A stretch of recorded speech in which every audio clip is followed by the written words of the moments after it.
Aleph, 2 lignes avant la fin, l'avant-dernière ligne de la page.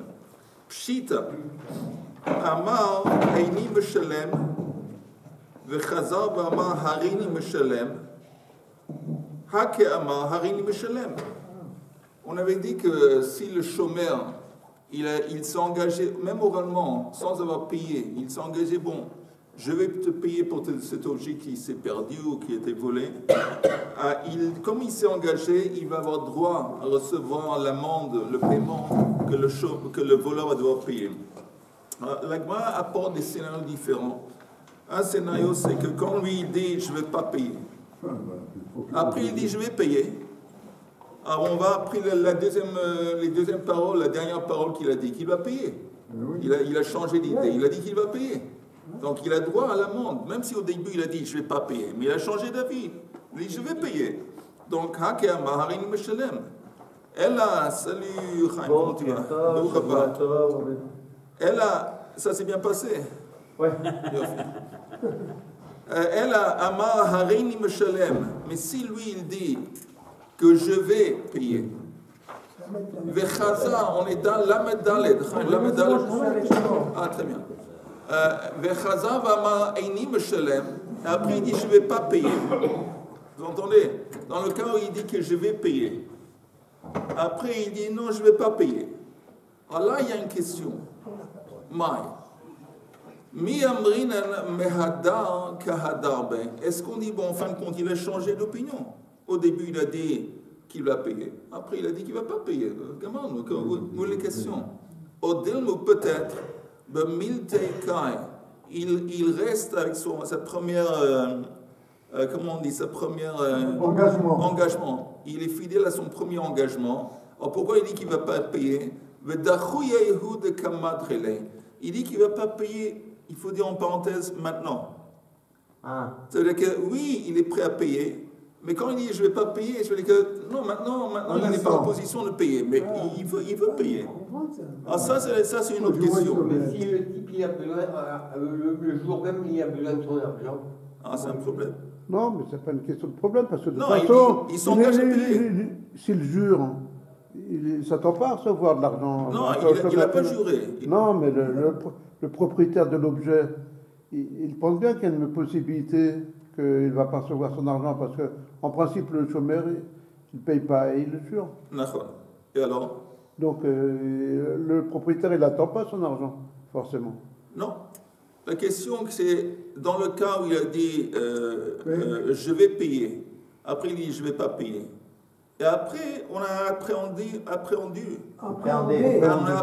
le voleur. Il doit payer. Alors, est-ce que c'est évident qu'il ne doit pas payer au chômeur parce qu'il a dit, ou est-ce qu'on dit non? Quand il a dit qu'il ne va pas payer, c'était simplement pour repousser. Mais il reste fidèle à son engagement. Un peu. Sur les deux tableaux. Il faut comprendre la situation pareille. Amar Harini Meshalem. Qu'est-ce qui se passe dans le cas où il dit je vais payer? Troisième ligne d'en haut. Harini Meshalem. Vemet. Après il est mort. Alors, Amrou Banav, Einanu Meshalmim. Et il y a les fils du chômeur qui disent non, nous on ne va pas payer. Notre père il a dit ce qu'il a voulu, mais nous on ne va pas payer. Non, mais c'est pas bon. Maï, qu'est-ce qu'on dit dans ce cas? Mi amrinan mehadan kahadrebu. Est-ce qu'on dit que les fils, en quelque sorte, ils ont annulé l'engagement du père? Ils ne peuvent pas. Odelma bemilta de avuhon kaime vedachu yehu de kamadchulei. Encore une fois, la même espèce de question. Quand ils disent qu'on ne va pas payer, ça ne veut pas dire qu'ils annulent l'engagement de leur père. C'est que maintenant, ils ne vont pas payer parce qu'ils veulent un peu plus de temps. Question. Non, mais ils ne peuvent pas dire qu'on ne va pas payer tout court. C'est-à-dire, parce que l'alternative, c'est jurer que leur père n'a pas été négligent. Comment ils peuvent jurer? Ils n'étaient pas présents. Mais eux, en fin de compte, c'est pas... Ils ont un rove. Qui? Ah, justement, c'est une question. Les enfants, ils ont un rove. C'est une question. Est-ce qu'eux, ils sont impliqués dans l'obligation de leur père? À partir du moment où quelqu'un il a une dette, les héritiers doivent payer la dette. Mais ce qui est intéressant, encore une fois, il n'a pas encore payé. Il a dit que je vais payer. Maintenant, on est dans le cas de figure où on attrape le voleur. Alors, à qui va l'amende, le prix, à qui ça va aller? À qui ça va aller? Mais dans le droit, Encore quelques il y a rien scénarios. d'écrit. Il y a C'est des rien- scénarios avec des questions. Grave, il n'y a Oui. rien d'écrit. Comment voulez-vous que les enfants ils vont respecter quelque chose? C'est une parole où ils n'ont même pas entendu. Oui, mais c'est une parole qui a été devant les témoins. Il y a des témoins, Ah. il y a des gens qui ont entendu, donc ça a du poids. Mais pourquoi vous parlez du voleur? Je ne comprends pas. Je ne parle pas du voleur. Si vous avez parlé du voleur. Non, non, j'ai parlé du chômeur. Le Non, chômeur. non, vous n'avez pas du voleur. Bon, qu'importe. Mais ce que je veux dire, c'est finalement, ils peuvent. Je veux dire, leur parole est sincère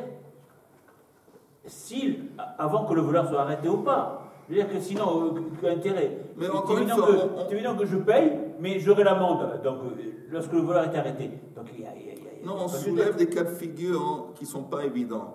Des cas de figure, oui, normalement, si quelqu'un s'engage à payer, après on attrape le voleur et le voleur il paye le cafoun, on ça va à celui qui s'est engagé à payer. J'entends. Mais dans des cas, il y a des cas qui sont flous, des cas qui ne sont pas évidents. Dans ces cas, on soulève des questions. C'est quoi que le chômeur, celui qui s'engage à payer, Ouais. il va recevoir plus que ce qu'il a payé? Oui, on avait dit que le chômeur Chinam, par exemple, alors lui, il se rend quitte en prenant serment. Il dit, j'ai pas été négligent, ça a été volé, ça a été perdu, et il est quitte. Il doit prendre serment qu'il n'a pas été négligent, aussi qu'il n'a pas utilisé peut-être l'objet. Chômeur Chinam. Ah, maintenant, il a une autre option, c'est de payer. Il dit, tu sais quoi, je me sens mal à ce qui s'est passé, je te paye. Maintenant, après qu'il a payé, si on va apprendre le voleur doit payer kefel. Alors, le prix en plus, ça va aller au chômeur.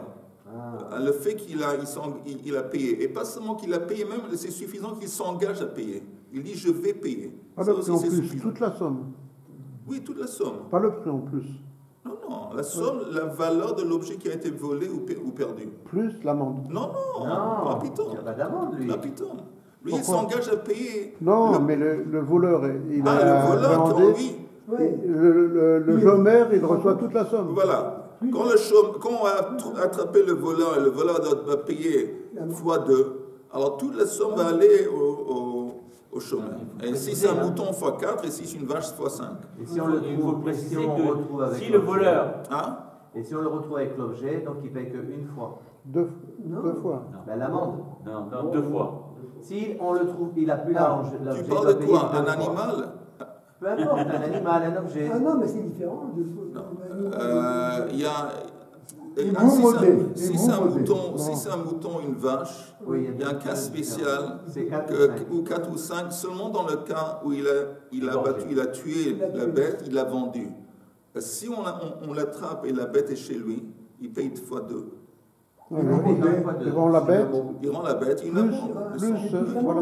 Et- Donc, c'est pas- Maintenant, il y a un autre c'est sa truc à question. préciser qu'on avait dit avant. Un autre truc à préciser qu'on avait dit avant, que l'idée de payer une amende, c'est seulement si lui, les juges l'ont culpabilisé. Mais si lui, de lui-même, il dit, j'ai volé, Modé. et Animodé, il admet qu'il a volé, alors il est exempt, le volant, il est exempt de payer l'amende, il est exempt de payer x2. Voilà. Il doit simplement restituer la valeur de l'objet qu'il a payé. Si lui, il dit en fin de compte, on l'a attrapé, il dit oui, j'avoue que j'ai volé. Alors il ne doit pas payer kefel. Il doit seulement payer la valeur de l'objet qu'il a volé. Mais on l'a attrapé quand même. On l'a attrapé. Donc, Oui, mais néanmoins, c'est qu'on l'a même attrapé. qu'on l'a attrapé, il est pris en cours de justice, il faut apporter des preuves. Alors lui, il dit non, j'avoue. Et si on le trouve et qu'il a la bête, qu'il a. 2 fois. Il n'a Deux pas fois. voté. non, il rend la bête et le. Il dit, quand on l'attrape, on lui dit tu es voleur, il dit oui. Il dit c'est toi qui as volé, oui. Oui. Alors tu Donc, dois vous payer modez. 2 fois. Non, il doit simplement restituer la valeur de l'objet. Non, et si cet objet-là, il l'a en cachet, il va le chercher, il le donne et il n'est pas tout. Il n'a pas d'amende. Oui, D'accord. Alors, vous êtes sûr de ça? absolument. Parce que je pensais que si de lui-même il va se confesser, il va voir les juges une fois, mais si on l'attrape, c'est 2 fois. C'est plus de 50 ans en France. Sinon, c'est pas vrai. Non, mais encore une fois, même quand on a attrapé le voleur, c'est pas, il faut apporter des preuves. Il y a maintenant un jugement. On doit apporter des preuves qu'il a volé. On a attrapé le type, on pense que il faut apporter des preuves. Alors lui, il dit, tu sais quoi, j'avoue, j'ai volé. Dans ce cas, il rend la valeur de l'objet, mais il est exempt de payer l'amende. C'est trop facile. Ok, là, on retourne. C'est beau parce que la Torah, elle permet, Hachem, il donne Disons que le voleur est devenu honnête. Merachem, c'est-à-dire quand quelqu'un il donne toujours la possibilité à une personne jusqu'au dernier moment de revenir et de reconnaître et de revenir vers le bon et de se... Non, mais il a rien à perdre, le voleur. Non, mais il a Si je pas me fais attraper, j'avoue, et je rends la bête et c'est tout. Alors que c'est un... Non, il y a quelqu'un, on doit le trouver coupable. Non, Tant qu'on ne l'a pas trouvé coupable, tant qu'on n'a pas apporté des preuves qu'il est coupable, Non, mais justement- il peut s'en sortir quitte. c'est ça, il a rien à perdre. Ben, la police, elle arrive chez lui. Il dit, Et voilà, il suspecte, voilà, la police suspecte ouais, j'avoue, et c'est fini. Non, s'il avoue, Yehuda, il doit payer, il doit rendre la Il valeur de rend l'objet. l'objet, mais oui, il a rien à perdre. Attends, mais si la police a traduit, on suspecte que tu as volé. Oui. Ok, mais en attendant, suspecter, c'est pas une preuve. D'accord, mais Attends qu'il y a pas de- elle est là, la bête. Ah, alors là, c'est différent. J'avoue, allez, je te la rends. Non, s'il est là, la bête, on l'attrape et la bête est chez lui, Oui. il doit payer une amende. Ah, ben c'est c'est ce que j'ai dit. non, c'est pas ce qu'on a dit. Il faut le tribunal, les preuves, machin. Ouais, mais alors à ce moment, il a Non. Il peut dire, Je répète. il peut dire la bête, elle est venue d'elle-même chez moi. Apparemment, il y a malentendu. J'imagine que le malentendu, c'est ma faute. Alors, je répète. Ah, voilà. Voilà. D'accord. Non, il a très bien expliqué, c'est pas vrai. Si on attrape, D'accord qu'il a pas si la police suspecte le voleur Oui. et il dit bon, tiens, on t'attrape, en attendant, on pense que tu es un voleur. Mais il n'y a pas de preuve. Il y a un cours de justice, on va le mettre en jugement. Alors, si là, il dit, il avoue, alors il est exempt de payer l'amende. Mais si on l'attrape et l'objet est chez lui, alors là, il n'a rien avoué parce que l'objet est chez lui. Alors là, il doit payer l'amende. Mais non, mais je sais pas, il peut dire, elle est arrivée d'elle-même, la bête. En fait, il n'est pas tour de l'amende s'il a le choix de parler ou de ne pas parler. C'est-à-dire que s'il ne parle pas, il va rester suspect, mais sans preuve. On ne pourra pas le condamner. On pourra pas le condamner parce qu'il n'y a pas de preuve. Mais malgré ce cas, on risque peut-être plus tard, il y a des témoins qui vont venir. Non, mais avant que les témoins arrivent, avant que la preuve a été... lui, il dit de sa propre volonté, j'ai volé. Alors là, il repaye, il restitue la valeur de l'objet qu'il a pris et il est exempt de payer l'amende. Mais si on l'attrape et l'objet est chez lui, ben c'est évident qu'il doit payer l'amende. Ça passe, ce qui a été dit. Razak. Ça n'a pas été dit. Non, je veux dire, maintenant c'est plus clair. Mais Ok, je veux dire, alors, on a dit qu'il faut faire. Alors un je tribunal, machin. m'excuse et je vous demande pardon. En Amérique, il était On voit qu'on n'est pas révisé. On voit qu'on n'est pas révisé. Hein. C'est dur aujourd'hui, c'est dur. J'aurais dû me préparer un peu mieux avant. En Amérique, Ok. il était plus. En Amérique, il était Plus cool. rapide. Plus Le rapide. shérif, il marquait une affiche Big World Deep, mort au vif. T'as lu trop de Lucky Luke. Alors, Chaise électrique. on en continue dans la Gemara. La Gemara dit qu'est-ce qui se passe dans le cas Shilmu Banim. Si les enfants, ils ont payé. Les enfants du chômeur, ils ont payé. Shilmu Banim. Mai. Qu'est-ce qui se passe dans ce cas? Matsei Amar Lehu. C'est possible que le propriétaire pourrait le dire aux enfants qui aknaik feila, quand j'étais prêt à céder le montant de l'amende, le avuchon, c'était à votre père, de avadli nayach nafshai, parce que votre père, à plusieurs fois, il m'a rendu des services. En fin de compte, encore une fois, pour que le chômeur il puisse atteindre ou recevoir l'amende, c'est sous-entendu que le propriétaire lui cède, parce que c'est écrit dans la Torah que le voleur doit payer l'amende à qui? Au propriétaire. On avait dit il cède. Mais il dit, encore une fois, le scénario où le chômeur est décédé, et c'est tout de suite après, c'est les enfants du chômeur qui payent. il paye. Et après, on trouve le voleur. Qu'est-ce qui se passe dans ce cas? Alors, la Gemara dit c'est possible que le propriétaire peut dire, quand moi j'ai cédé l'amende, le montant de l'amende, c'était à votre père parce qu'il m'a rendu service à plusieurs reprises. Il avait qu'à le dire au moment où les enfants payaient. Parce que là, il reçoit l'argent des enfants. Oui, il a raison. Mais il y a un cas plus compliqué.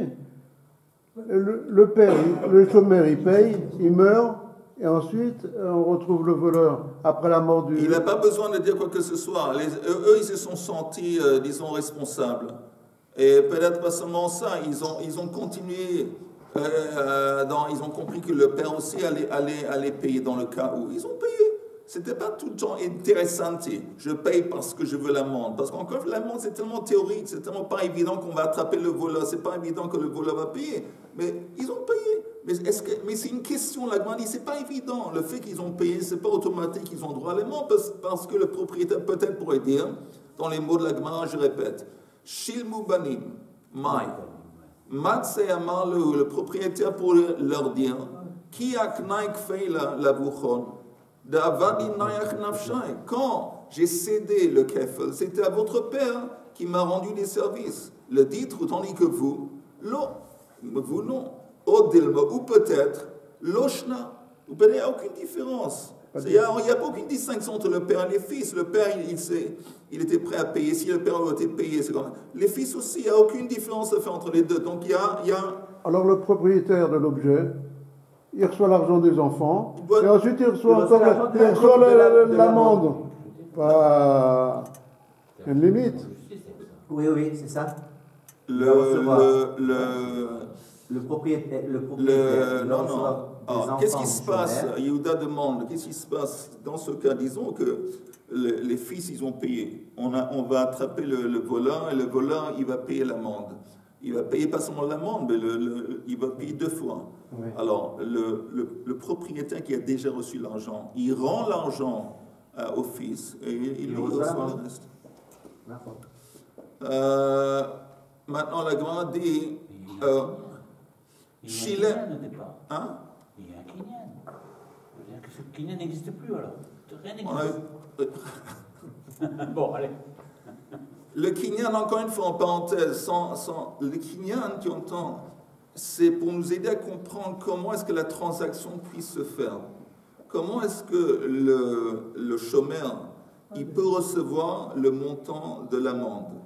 Parce que pour qu'il puisse recevoir, il doit y avoir un Kinyan. Parce que c'est une transaction, chaque transaction, pour qu'elle soit valide, on a besoin d'une transaction. On avait expliqué quand est-ce que cette transaction a eu lieu. On avait dit qu'au moment que le propriétaire il livre son objet au chômeur pour le garder, et le chômeur le prend chez lui, alors c'est comme s'il lui avait dit, dans le futur, si tu me payes, dans le cas où tu me payes, alors rétroactivement, à ce moment même que je te livre l'animal pour le garder, c'est comme si tu l'as acquis. Et donc rétroactivement, tu es considéré comme le propriétaire. C'est comme ça qu'on avait expliqué, ça c'est le Kinyan. Et ça, dans tous les cas, ça marche la même chose. Donc le Kinyan peut très bien ne pas être reconnu ni par le propriétaire, ni par les enfants. C'est pas le Kinyan pas reconnu, c'est Bokotov Ali, Shavuotov. C'est pas que le Kinyan n'est pas reconnu, c'est que la vente rétroactive n'est pas reconnue. C'est parce qu'on ne reconnaît pas qu'en fin de compte, le chômeur il a droit à l'amende. S'il n'a pas le droit à l'amende, ça veut dire qu'on ne considère pas que le propriétaire il a cédé à l'amende. Pour les raisons qu'on dit maintenant. Okay. On continue. Shilem la banim. Qu'est-ce qui se passe dans le cas où le chômeur il a payé à qui? Le propriétaire de l'objet est décédé. Après, alors il a payé aux enfants. Il a payé aux enfants. Shilem le banim mai. Matsu amrele. Le propriétaire pourrait leur dire Ki akne lecha avuna kfeila. Les enfants pourraient dire, les enfants du propriétaire pourraient dire au chômeur, celui qui t'a cédé l'amende, c'est notre père. Pourquoi? De avadat lei nayach nafshe, parce que toi, tu as rendu un service à notre père. Aval anan le didan lo, mais pour nous, tu nous as pas rendu un service. Alors, le fait que tu payes, ça n'a rien à voir. À nous, personnellement, tu n'as pas rendu un service. Donc, nous, on n'est pas prêt à céder. Au Delma Lochna, ou encore une fois, on dit, ou peut-être non, il n'y a aucune différence entre l'engagement entre le père et le père. Il n'y a aucune différence. Maintenant, encore quelques cas et on finit avec ça. Shilmu banim la banim, mai. Si c'est, dans les deux cas, ils sont décédés. Le propriétaire est décédé, le chômeur est décédé. Le voleur. Et c'est les enfants du chômeur qui vont payer au propriétaire, mai. Aux enfants du propriétaire. Oui, aux enfants du propriétaire. Shilem mechetza, mai. Si quelqu'un, le chômeur, il paye la moitié du montant, est-ce que ça laisserait entendre qu'il aurait le droit à recevoir la moitié de l'amende? Sha'al shtei parot veshilem achat mehem. Il a emprunté, maintenant on parle d'un shoel, emprunté 2 vaches et il a payé le montant de une des 2 vaches qu'il a empruntées. Après on a trouvé le voleur. Avec les vaches? Et maintenant, il y a une question de kefel. Alors, est-ce qu'on dit, bon, en fin de compte, comme il a payé une des vaches, donc il a le droit au montant de l'amende de une des vaches? Ou est-ce qu'on dit que non, c'est Iskat Ravila, c'est un ensemble. La transaction concernait 2 vaches, ça c'est une transaction. On ne va pas regarder les vaches, il a payé une vache. Non, tant qu'il n'a pas payé pour toutes les transactions, ça ne marche pas. Sha'al mina shutafin, veshilem lechanmen. S'il a emprunté une vache ou quelque chose d'associé. Et il a payé à un des associés, donc il a payé 50%, il a payé à un des associés, mai. Shutafin chez Sha'alu Veshilem, des associés qui ont emprunté et qui ont payé. Veshilem echad et un des associés a payé, mai. Sha'al mina isha Veshilem le bala, s'il a emprunté d'une femme, après il a repayé au mari, mai. Isha Sheshala Veshilem Ba'ala, une femme qui a emprunté et c'est son mari qui a payé. Dans tous ces cas, la Gemara demande Maï et la réponse est Teiku. Teiku, ça veut dire que la réponse n'est pas évidente. C'est pas évident. C'est pas évident. Il y a Yeshekan Velechan. Ok, voilà. On est arrivé à Teiku. Ok. Maintenant, un nouveau truc. Amar Rav Huna, Mashpi'in oto shvu'a. Il y a, vous entendez, en ce qui concerne le chômeur, il y a un autre choix, un autre serment qu'il doit prendre. À part le fait qu'il n'a pas été négligent et que l'objet réellement a été volé ou l'objet a été, on parle de chômeur hinam ou que ça a été chose-là, perdu, il doit aussi prendre un serment que l'objet n'est pas chez lui. Ok? La Gemara demande pourquoi. Maïtama, Chayshinan Shema Einav Natanba. On a peur qu'il a aimé. Il a aimé l'objet. Ça veut dire quoi? Tu me dis, bon, écoute, il a dit que l'objet est perdu. S'il dit que l'objet est perdu, ça veut dire qu'il n'est plus là. Mais alors, quel est l'intérêt? Lui dire, prendre un autre serment que tu n'as pas chez toi. Parce que c'est possible qu'il est prêt à restituer le montant de l'objet. En attendant, il veut garder l'objet chez lui. Donc il ment. Il dit, l'objet a été perdu, l'objet a été volé. Tiens, je vais te restituer la valeur. En attendant, il va garder l'objet chez lui. C'est possible. Alors pour éliminer ce scénario, on lui tape un autre serment. Pas seulement tu prends un serment que tu n'as pas été négligent et que l'objet a été ou volé ou perdu, c'est un chômeur hinam, et tu dois en plus dire que c'est pas chez toi. Voilà. Et ça c'est des rabbanan. Ce serment c'est des rabbanan. Maintenant, la Gemara va apporter à ça une kushia. Jusqu'ici, c'est clair. Non, qu'est-ce qui... Non, dis-moi. Tu veux que je répète ça? C'est pas de problème. S'il y a d'autres qui n'ont pas compris, oui. Dans la... je répète très vite. Non, je n'ai pas compris. Je répète très vite le cas de figure. Et pour un chômeur, il doit prendre un serment on avait dit, par exemple, un chômeur hinam. Il est exempt. Dans quel cas est-ce qu'il n'est pas exempt? Un chômeur hinam seulement dans le... Exactement. Ou qu'il a utilisé. Ou s'il a utilisé, parce que s'il a utilisé l'objet pendant qu'il le gardait, il n'avait pas le droit. c'est comme s'il prend possession, il revient. Voilà. Donc il prend un serment comme ça. Ça, c'est midoraita. Ici, on va lui donner un serment supplémentaire, que l'objet n'est pas chez lui. Alors la question se demande, mais il vient de dire, il vient de prendre un serment que ça a été volé, ou que ça a été perdu. Alors, pourquoi lui donner encore un serment que c'est pas chez lui? Non. Le deuxième serment, c'est s'il a payé. Non. Si, il voulait l'objet. Non. Il a payé, payé aussi. Non. Ok. Le serment, c'est quand il prend un serment que cet objet a été ou volé ou perdu. Oui, mais même s'il a payé, va pas payer. Même s'il a payé l'objet, Il va pas payer. s'il a payé l'objet, on lui demande de prêter serment que c'est pas. Oui, c'est pas parce que il veut. C'est ce que vous avez expliqué. Oui. L'objet, il le veut. Mais même si, c'est ce que j'essaie de dire, même s'il prend un serment que ça a été volé ou perdu, on lui donne un autre serment à prendre que l'objet n'est pas chez lui. Ben, s'il n'est pas volé. Attends, tu pourrais me dire, mais il vient de dire que ça a été volé. Alors pourquoi lui donner un serment que c'est pas chez lui? Parce que quand il dit que c'est pas chez lui, que ça a été volé, ça veut dire qu'il s'engage à payer le montant. Mais c'est possible qu'on le suspecte, qu'il est prêt à payer le montant. En attendant, l'objet, il a valorisé, il aime l'objet, un objet d'argent. S'il a juré que l'objet a été volé et qu'il n'a pas été négligent, il n'a pas à payer le montant. Non, parce que... S'il a juré qu'il n'a pas... On ne parle pas de quelqu'un qui paye, nécessairement. Mais justement, je pense que c'est le sujet. S'il a juré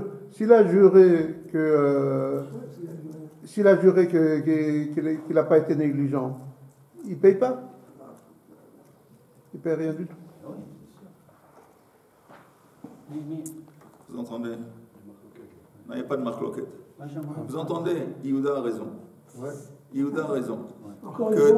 Encore une fois. On paye dans un cas de figure où le seul serment qu'il prend, c'est dans le cas où il paye. Dans le cas où il prend un serment et il dit que ce n'est pas chez lui, c'est évident. S'il a pris un serment que ça a été volé, il prend un serment que ça a été volé, il prend un serment que ça a été perdu. Alors c'est évident que ce n'est pas chez lui. Ça fait partie du serment. Mais quand il paye, quand il paye, il ne doit pas prendre un serment. Alors là, on dit, il ne doit pas prendre un serment d'Oraita, mais il doit prendre, merci Yehuda, il doit prendre un serment d'Erabanan, que quoi? Que l'objet n'est pas chez lui. Parce que même s'il paye, on a peur qu'Einav Sambo, qu'il valorise l'objet, il aime l'objet, il préfère payer le montant de l'objet, et comme ça, il se garde l'objet. Okay. Mais il y a un problème quand même, c'est qu'il a fait une fausse déclaration. Il a fait un faux serment. Non, il n'a pas fait de serment du tout. Il a payé, non. Comme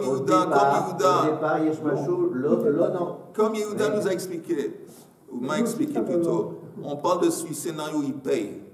Je m'en fous. Non, il n'a pas prêté serment, il n'a pas prêté serment. Je ne parle pas de ça, parce que sa conception de l'honnêteté, ce n'est pas la conception de la Torah. La conception de la Torah, c'est de dire la vérité. Il dit, on va voler cet objet. Non! C'est encore une fois, tout ça c'est ma faute, Chaim. Essaye de comprendre. Parce que moi j'ai dit, le serment qu'on lui impose, un serment dans le scénario où lui il paye. S'il paye, il ne prend pas de serment. Mais il paye parce qu'il a fait une déclaration. Non, attends. Il dit la chose suivante. Oui, il paye parce que. Il paye parce qu'il dit que l'objet a été volé. L'objet a été perdu. Il ne prend pas de serment. C'est une déclaration. C'est une déclaration. Mais depuis quand on peut faire des déclarations comme ça? C'est pas un serment. On le suspecte. On est en train de le suspecter de mentir. On le suspecte en train de mentir. On peut être sûr qu'il n'est pas en train de mentir. On lui tape un serment pour dire on veut, c'est bien beau que tu payes. On veut que tu prends un serment que l'objet n'est pas chez toi. On a peur qu'il est en train de mentir, ça ne le dérange pas tellement, mais de faire un serment, ça lui dérange beaucoup. C'est pour ça que les rabbins ok, jusqu'ici, c'est clair. C'est clair pour moi au moins. Oui. Si c'est clair pour moi, j'espère que ça. J'aimerais savoir, un serment, vous disiez que le serment, qu'il a été volé par le chômeur, c'est un serment d'Oraïta. Oui. Et tout à l'heure, bon, peut-être que je mange les choses, mais tout à l'heure, on a parlé des fils. Mais est-ce qu'ils ne sont pas tenus par le serment du père? Non? Parce que c'est serment d'Oraïta. C'est un serment qui... outre-tombe, je sais pas comment on appelle ça. C'est un serment qui engage le chômeur. Ça n'engage pas ses descendants. Non. Il n'y a pas de transmission au niveau de... Toi, tu t'engages à faire des choses dans la vie, c'est pas nécessairement un truc qui va impliquer tes enfants. Alors, qu'est-ce que ça va être le cas? On va voir. Juste... Attends. Tu as peur, je vois que tu as peur. De quoi? Qu'est-ce qu'il a demandé? Jure que t'as pas peur. Alors, le cas où le chômeur, il a juré qu'il n'avait pas l'objet. Il est décédé. Les enfants, ils trouvent l'objet chez lui. J'ai peur, j'avoue que j'ai peur. Les enfants, ils trouvent l'objet chez lui. Comment ils font? Ils sont honnêtes. Ils vont rapporter l'objet. Après, on a trouvé le voleur. La vie est suffisamment compliquée. On va continuer. Tu sais, ça prend un peu de temps de remettre le moteur en marche après le Shabbat. Non, il y a les vacances en Roumanie, tout ça. Ah oui. Demain, on va. Ok, vous entendez? Alors, ça, c'est la question. Maintenant, la Gemara a apporté une kushia. Quelle est la kushia? Vous savez quoi? Comme la kushia, c'est le commencement d'un truc intéressant, je vais vous dire une chose sur la Torah. Un devant Torah. Ça vous va? On s'est arrêté où c'est écrit Teiku. On va reprendre le Teiku après le Teiku. Demain, on reprend très vite une chose sur la Torah. Et voilà.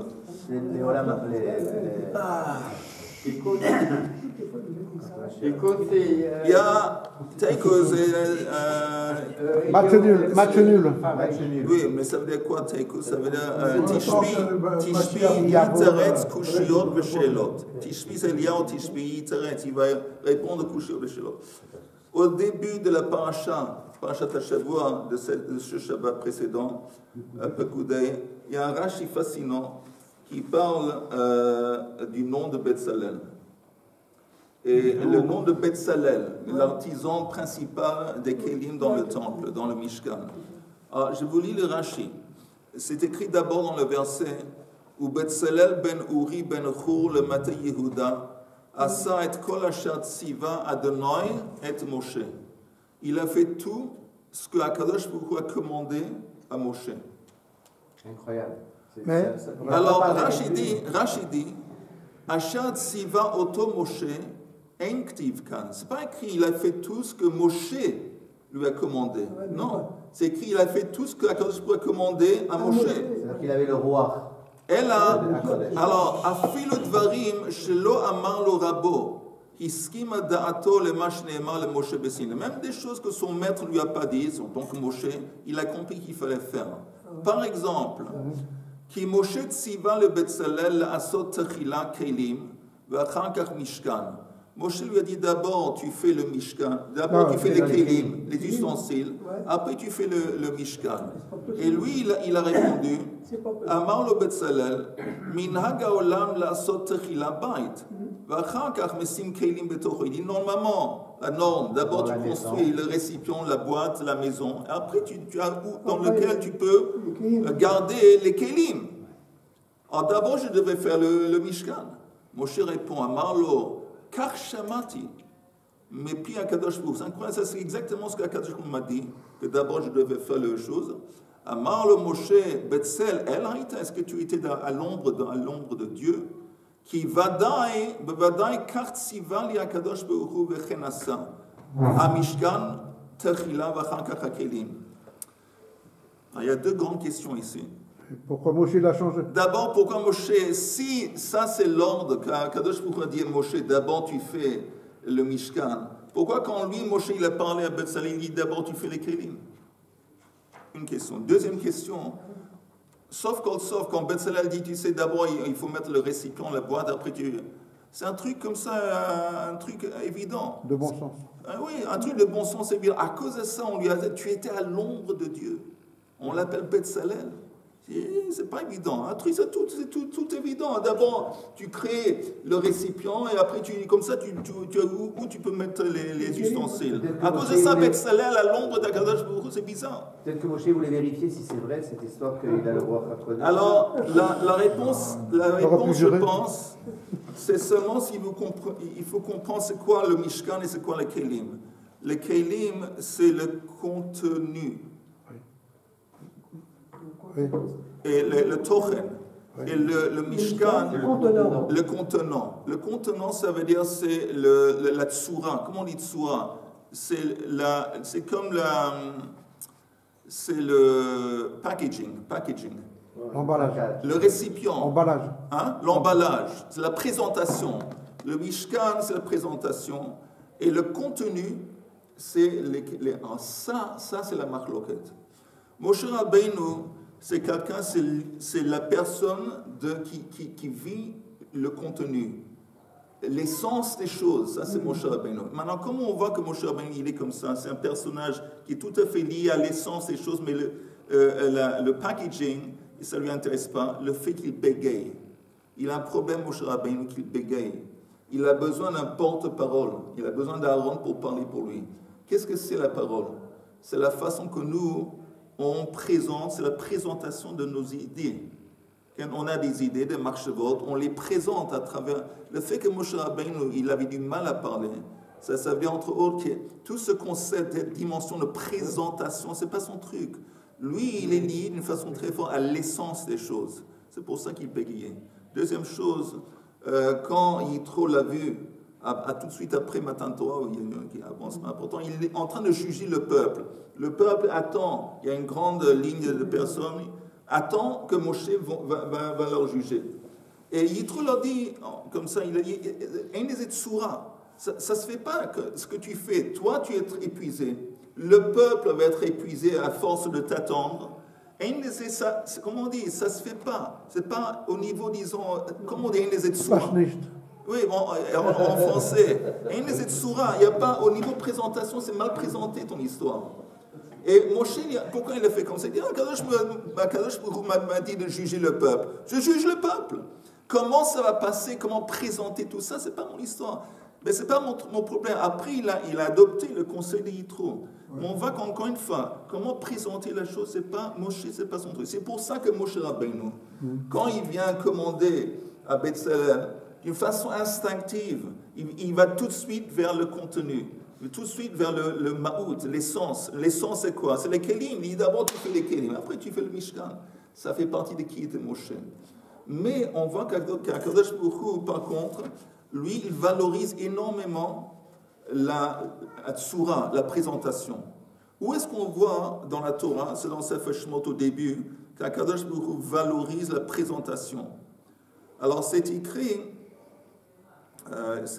dans, tout de suite je vous le dis, Akadosh Baruch Hu dit à Moshe, je vais faire sortir le peuple d'Égypte, je vais les apporter, le peuple en Égypte, en Israël. Comment il s'exprime? Va'ered lehatzilo miyad Mitzrayim uleha'aloto min ha'aretz ahi el eretz tova urchava el eretz zavat chalav udvash el mekom ha'knani va'chiti va'emori va'prizi va'yichivi va'yibusi. Il dit, je vais les faire monter d'Égypte, je vais les apporter dans un pays tova urchava, un pays qui est bon, un pays qui est large, un pays zavat chalav v'udvash, et un pays où habitent les citoyens Knani, Hiti et compagnie. Alors, ce qui est passionnant, c'est que quelques versets plus tard, quand Akadosh Baruch Hu dit à Moshe, c'est comme ça que tu vas adresser les esclaves en Égypte, comment il doit parler? Il lui dit comme ça, Va Omar à Etrem, je vais vous faire monter, mais Oni Mitzrayim, El Eretz, et ça commence comme ça, Haknaani v'achiti ha'emori v'aprizi v'achivi v'yibusi. Ce qui était le dernier dans la séquence des choses, c'était en dernier quand il parlait avec Moshe Rabbeinu. Ici, c'est la première chose qu'il leur dit. Deuxième chose, El Eretz zavat chalav udvash, un endroit où il y a beaucoup d'abondance de zavat chalav udvash. Mais il ne dit pas ici tova ou chava. Quand tu vas adresser les esclaves juifs en Égypte, tu ne dis pas tova ou chava. Ça, c'est Akadosh Baruch Hu qui parle. Pourquoi? Parce qu'encore une fois, Tova Berechava, c'est une expression de l'essence de la terre d'Israël. La nature essentielle de la terre d'Israël, elle est Tova, elle est Rechava. Mais vous savez, il y a des fois qu'il y a une nature qui ne s'exprime pas. Dans l'histoire juive, la terre d'Israël n'a presque jamais été Rechava. Peut-être un moment au temps de David, de Shlomo, mais elle n'est pas Rechava dans l'histoire juive. Alors, comment tu me dis Rechava? Parce qu'elle est, par nature, elle est Rechava. Beyemot HaMashiach, elle va vraiment s'étendre, elle va être Rechava. Et Tova, c'est la même chose. La terre d'Israël, elle n'est pas Tova, dans le sens que ce n'est pas un endroit où il y a une douceur de vie. Et normalement, c'est un endroit rude, où il y a beaucoup de tensions, il y a des batailles, il y a de la faim, il y a la sécheresse, il y a plein de difficultés ici. Tova, ce n'est pas exactement un mot qui s'applique d'une façon naturelle à la terre d'Israël. Donc, quand Kadosh Baruch Hu parle à Moshe, qui est au niveau spirituel de pouvoir se brancher à l'essence des choses, il dit Tova Berachava.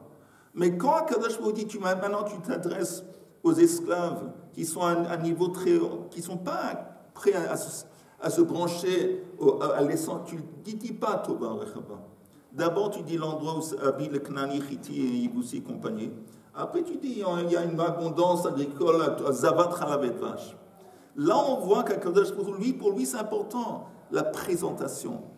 Et un autre exemple où on voit pour Akadosh c'est important la présentation, c'est le récit d'Eliezer, Eved Abraham, quand il rencontre Rivka.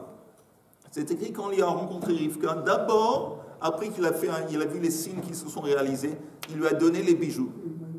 Après qu'il lui a donné les bijoux, il lui demande qui tu es. Après, quand il raconte l'histoire à la famille de Rivka, il inverse. Il dit d'abord, je lui ai demandé qui tu es. Après, je lui ai demandé de donner les bijoux. Alors pourquoi il a changé? Pourquoi il a menti? Parce qu'il a compris que s'il allait leur dire la vérité, ils ont dit ce type c'est un fou furieux. Il donne des cadeaux à une étrangère. Après, il lui a donné des cadeaux, il demande qui tu es. Ce type, il est dingue, on ne va pas lui donner notre fille. Il a parlé encore une fois, pour lui, la présentation. Il a présenté la chose d'une façon que c'est acceptable pour eux. Donc, on voit d'ici que pour Akadosh Baruch Hu, la présentation, c'est très important. C'est très important. Et c'est pour ça que si on comprend cette chose, qu'est-ce qu'il faut faire d'abord? Le Mishkan ou les Kélim dans ce contexte de contenu et contenant, ou de présentation, tout s'arrange.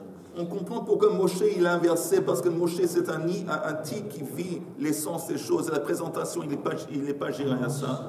Et on comprend à Kadosh Baruch Hu, il dit oui, c'est bien beau l'essence, mais si ce n'est pas bien présenté, ça ne va pas passer. Ça ne va pas passer. La présentation c'est très important. C'est comme on dit, Der Eretz, Kadma le Torah. Tout le monde est d'accord que la chose principale, la plus importante, c'est Torah. Mais en attendant, s'il n'y a pas d'Er Eretz qui va agir en tant que la base, la Torah ne va pas passer. Elle ne va pas pouvoir agir comme il faut. On a besoin justement, le contenant de Torah, c'est Der Eretz. Et le contenant justement des Kélim, c'est le Mishkan. Et quand Akadosh Baruch Hu dit d'abord, c'est un truc très profond. C'est pour ça que quand Betzalel il a compris ça, il a compris quelque chose de très profond. Il a mérité le nom Betzalel à l'ombre de Kadosh Baruch Hu. Messieurs, bonne journée.